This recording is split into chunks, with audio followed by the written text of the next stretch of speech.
Hi, I'm Georgia Tomaras from the Duke Human Vaccine Institute, and I'm going to talk about HIV vaccine humoral immunity, immune correlates, and mechanistic insights. One of the overall goals for HIV vaccine development is to identify immune mechanisms that can mediate protection against HIV and identify immune correlates for advancing vaccine candidates. There are several pathways towards an HIV vaccine regimen. The gold standard has been the induction of broadly neutralizing antibodies, also induction of protective cellular immune responses, predominantly CD8 T cell responses, but including CD4 T cell responses that can enable help to antibody production.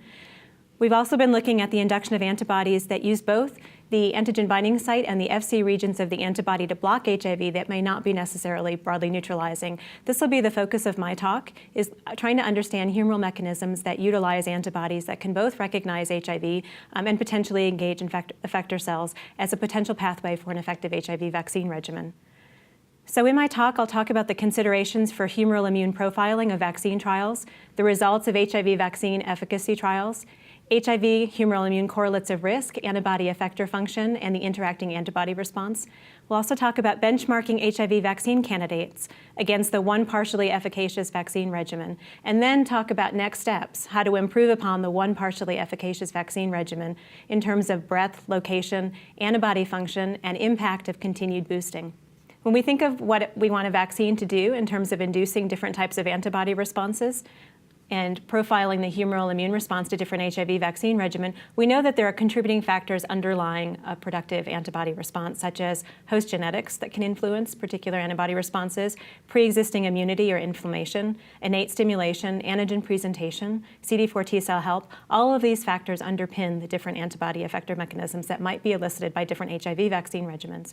Also, when we're thinking about which antibodies we want to look at, we really need to understand what the antibodies are going to be recognizing or what they're going to be seeing. In particular, here at the top, we can see a model of the HIV envelope showing the broadly neutralizing antibody specificity. So we know that on a surface of a virus particle, there are particular epitope specificities that are exposed that antibodies can interact with. Moreover, on HIV envelopes on the surface of a virus particle, there are also GP41 stumps or denatured envelope antigens that also have different epitopes that are expressed differently from a fully functional envelope trimer that antibodies may see and recognize, and as I'll show you later, may be involved in different antibody effector functions to prevent HIV transmission. Moreover, we know from once HIV infects a cell, it opens up the HIV envelope, and different epitope specificities, once engaged with CD4, can express different epitope specificities either with HIV first entering a cell or upon exit of HIV exiting a cell. And underlying all of this, when we're thinking about different epitope specificities across the different targets of virus particles or infected cells, is the diversity of HIV, as shown here. So globally, there's considerable diversity among HIV isolates, and different isolates, either virus particles or infected cells, will likely display different epitope specificities. All of these need to be considered when thinking about what antibody responses to induce by a vaccine. Moreover, different antibodies that we look at from an HIV vaccine have combinations of different antibodies, including antibody subclasses, IgG1 through 4, different antibody isotypes, IgA and IgM, for example, and these antibodies can be modified through glycans or through interaction with complement, which will change their effector function. And one of the roles of antibodies and their effector function in vivo is their engagement with different effector cells. And these effector cells are present at different concentrations and at different activation states, systemically and at mucosal sites. We know that antibodies can engage effector cells through the interaction with Fc receptors that are present on effector cells. There are a variety of Fc receptors, both activating and inhibitory, that may modulate the antibody response induced by an HIV vaccine regimen. The different effector cells that antibodies can engage are a few listed here: neutrophils, monocytes, macrophages, NK cells, and we know that these cells can be present in different locations in the body. So when we're thinking about an HIV vaccine and which antibody responses we want to induce, we really want to consider what effector cells are going to be present at the site where HIV is going to be seen, such that these antibodies can then engage those effector cells.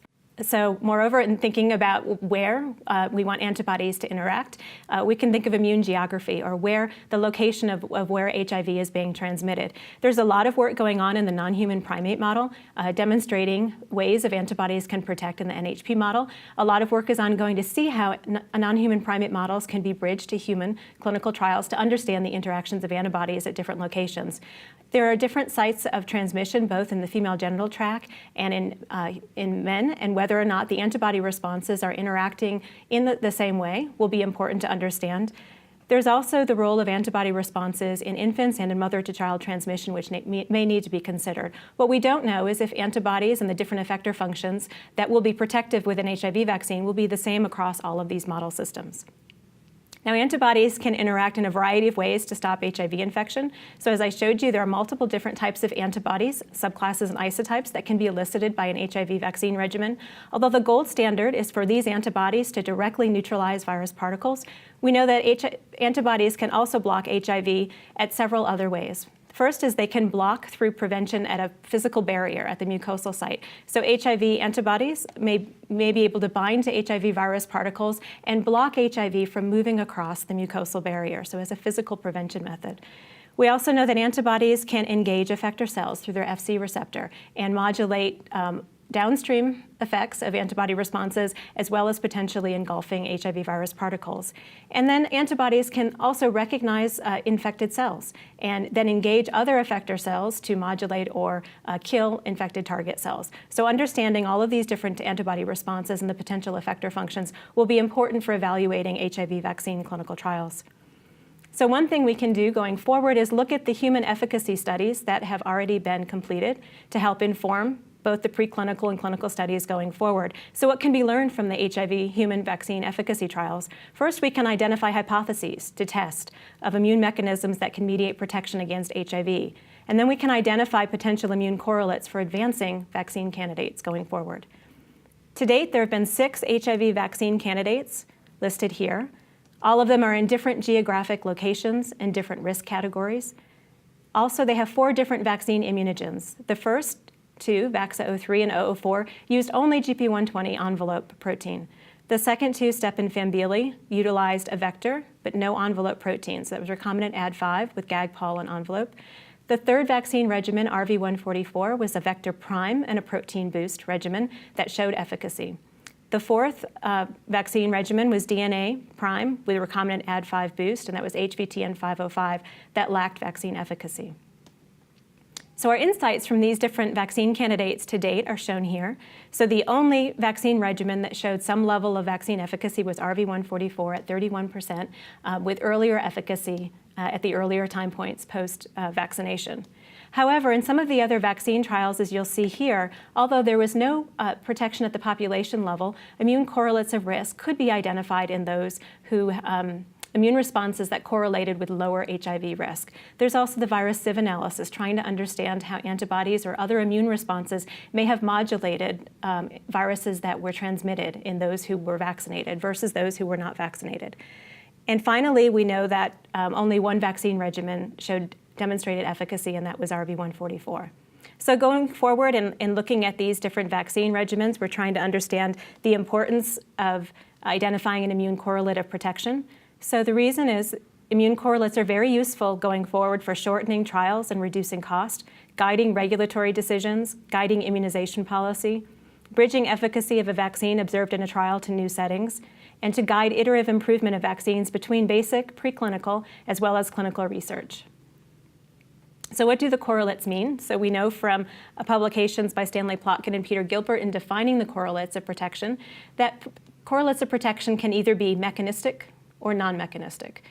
In regards to the correlates of HIV infection risk in RV144, it's currently unknown whether they are mechanistic correlates or non-mechanistic correlates, and whether or not the primary immune correlate of V1, V2, IgG would be a correlate of protection or not, or a surrogate for some other mechanism. So the pathway going forward to improve upon vaccine-induced humoral immunity is one, we want to improve upon the one partially efficacious vaccine regimen, RV144. And to do this, we can try to understand how to drive higher levels of V1, V2 maturation responses, breadth, and antiviral function of those antibody responses to circulating strains of HIV envelope. We want to increase the population response rate in vaccine regimens, improve the depth of antibody responses, in particular the functional attributes of those different antibody responses, and to improve antibody durability. And as I'll show you, when we're talking about antibody durability, we really need to consider the fine specificities that the antibodies recognize, as well as the subclass profile of those different antibody responses. Second, the field really wants to identify vaccines with unique immunological space to test. To do that, we need to profile the depth and breadth of functional immune responses induced by vaccine candidates and choose those with desirable polyfunctional anti-HIV vaccine responses to advance, perhaps different from the 6 vaccine candidates that we've looked at to date. Thirdly, there's work that's ongoing to discover novel immunogens with potential to induce broadly neutralizing antibodies, and it will be important to identify precursors of bNAbs to benchmark vaccine candidates and understand also the interplay of broadly neutralizing antibodies and non-neutralizing antibodies as well in a potentially efficacious vaccine regimen. So the RV144 correlates work that demonstrated IgG antibodies to V1v2 correlated with decreased risk of infection, and IgA antibodies to particular sequences correlated with decreased vaccine efficacy have led to a whole host of follow-up studies that have been published as shown here. So the primary results in the RV144 trial was the V1v2 IgG and then the IgA responses.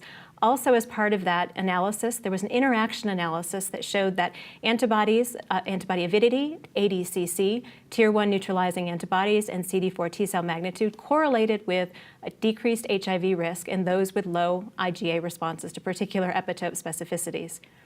We also had a follow-up study where we demonstrated that IgG3 antibodies that differentiated 2 different vaccine regimens, the non-efficacious VAXA03 and the efficacious RV144, and also that IgG3 antibodies correlated with decreased risk of HIV infection.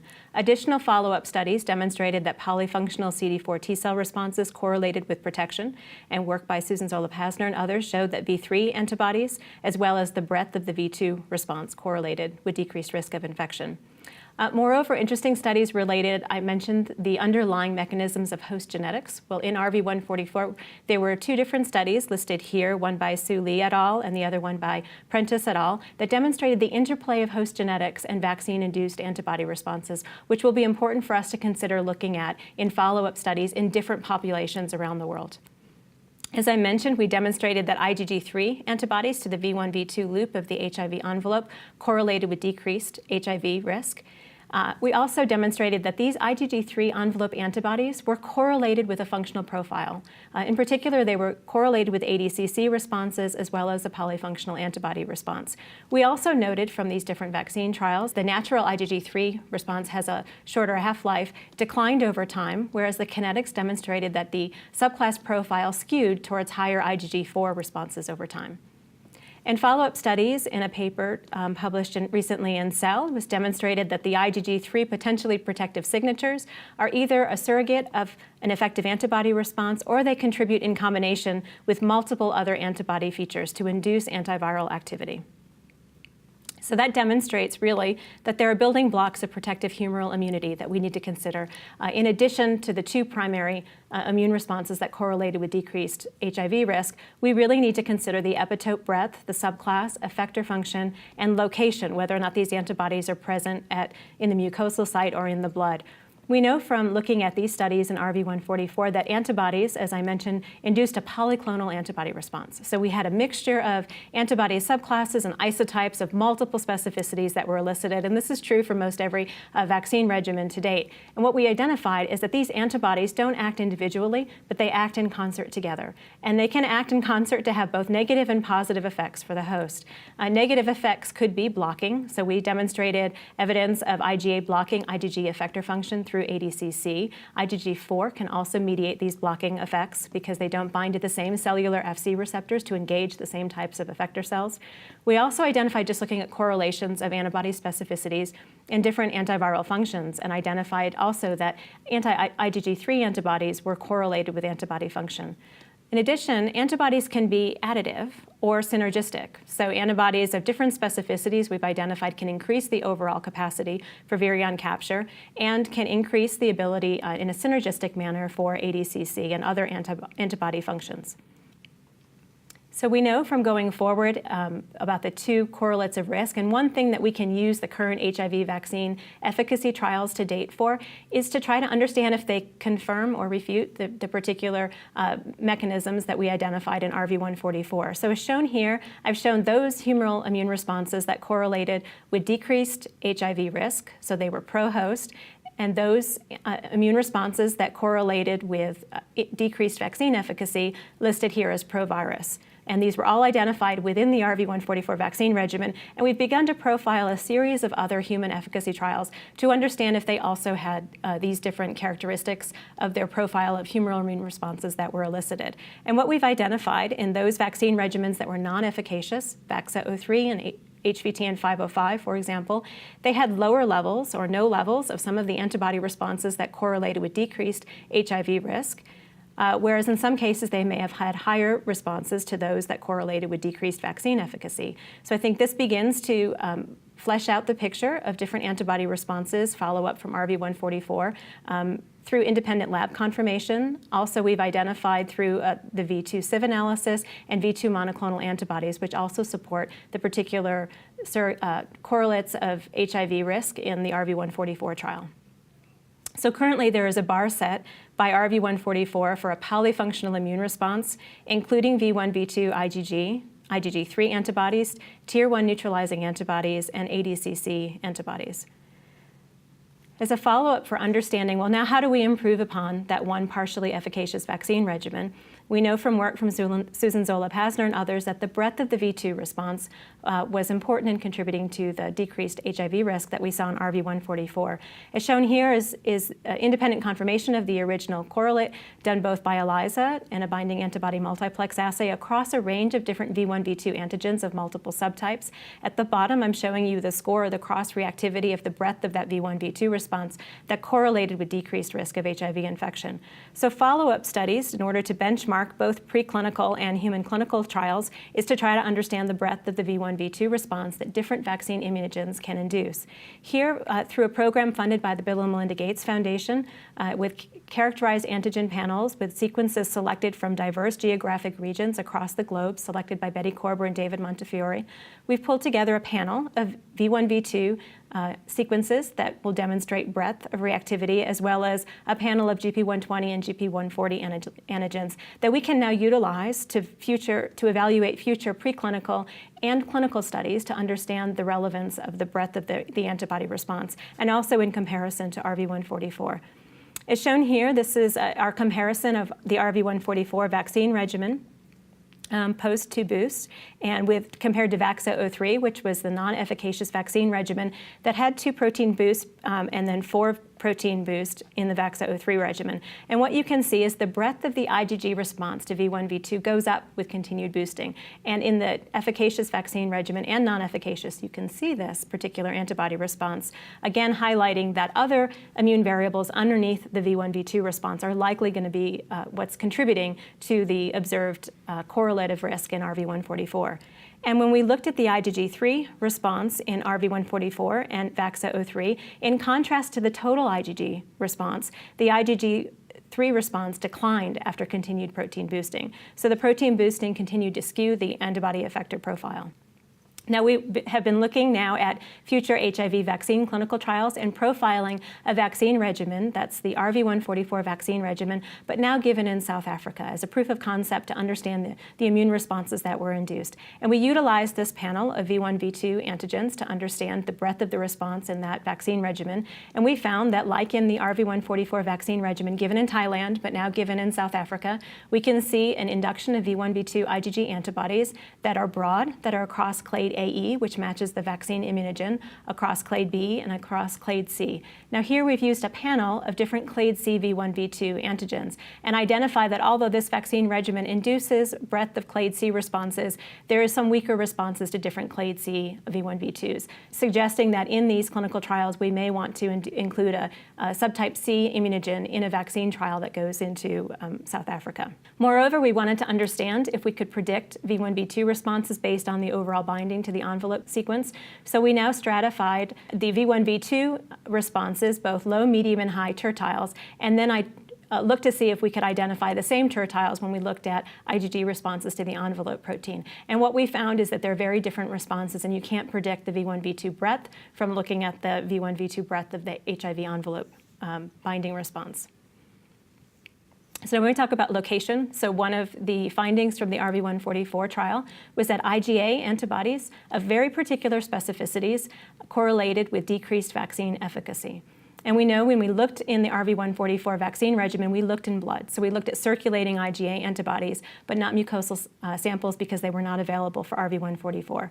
And we know from other studies in non-human primate work that was published in AIDS that there was evidence of IgA-mediated protection. And this was using monoclonal antibodies to show protection in a non-human primate model. Furthermore, follow-up work demonstrated that IgA-mediated vaccine-induced IgAs could mediate virion aggregation and Gale-Sayre blocking. So further work is needed and ongoing to understand this IgA duality, the blocking of protective antibody responses that IgA antibodies of certain forms might mediate when induced by a vaccine regimen in the blood versus a potentially protective mechanism that might be induced by a vaccine regimen if these antibodies are present in different forms, as shown here through dimeric IgA or secretory IgA, which might be present at a mucosal site.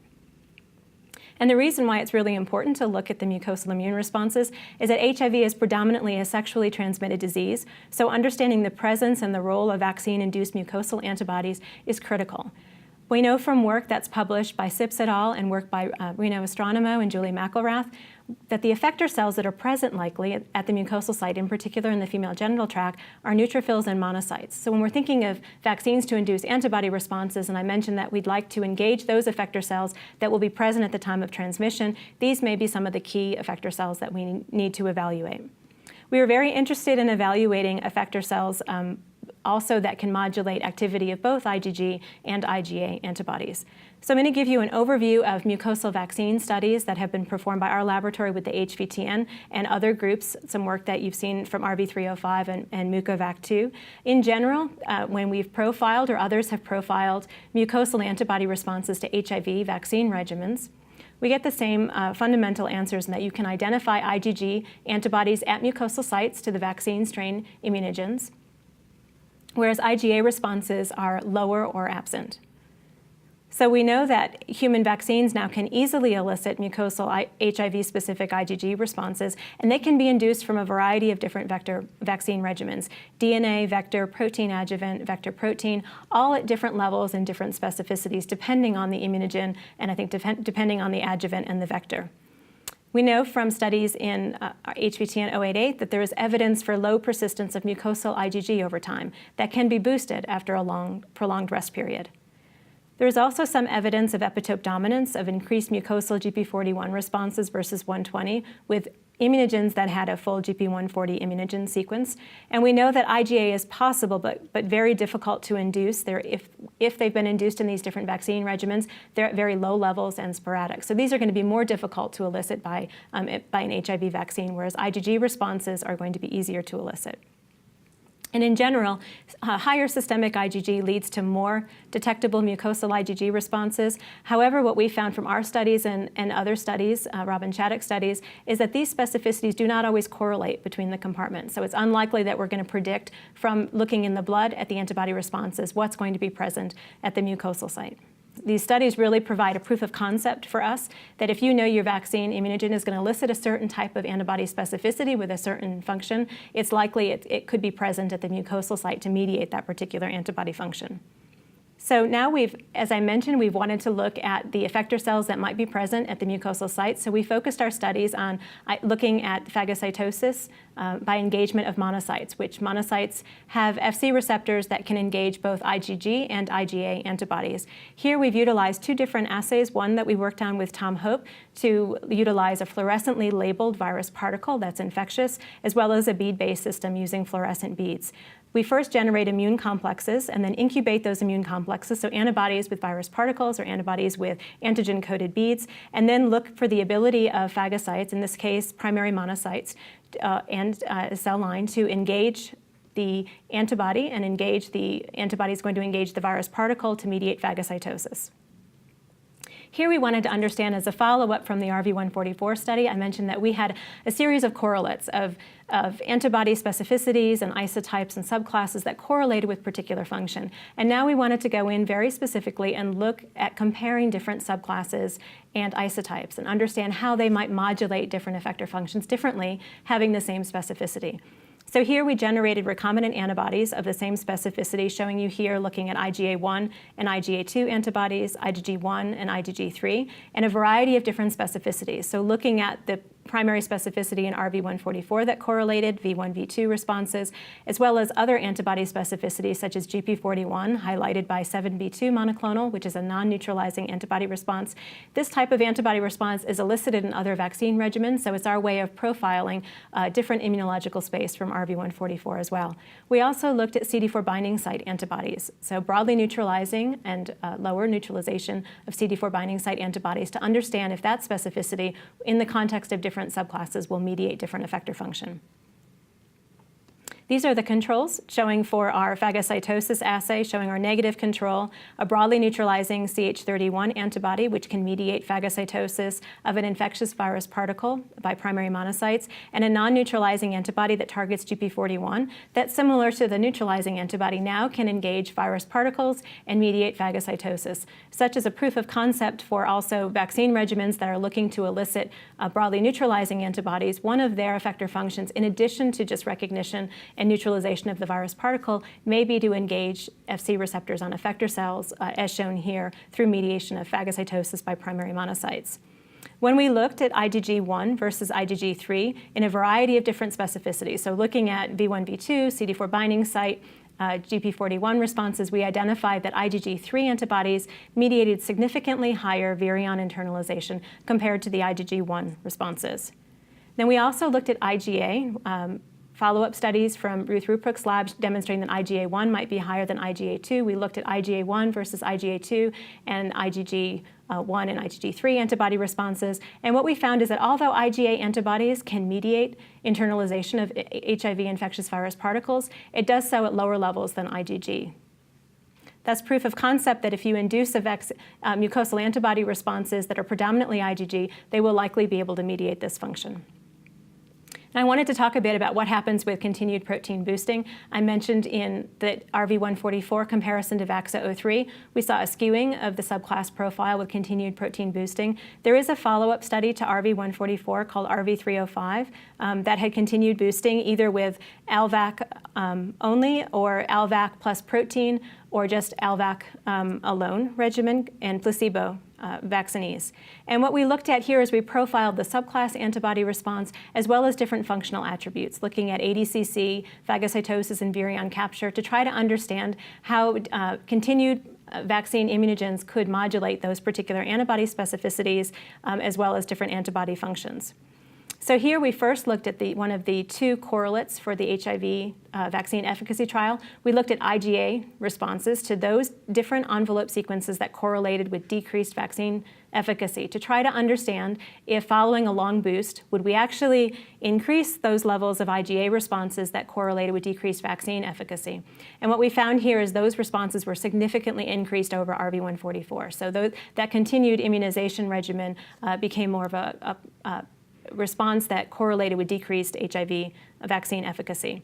Next, we looked at the subclass profile in RV305, and what we found was similar to what we saw in VAXA03 and other vaccine regimens, is that as you continue to boost, your IgG1 response goes up, but now you get your IgG4 response, which is delayed, which also is boosted, and your IgG3 response can be elicited again, which is good news that you can reinduce this response, but it was induced at lower levels compared to the initial RV144 vaccine regimen and decayed rapidly over time.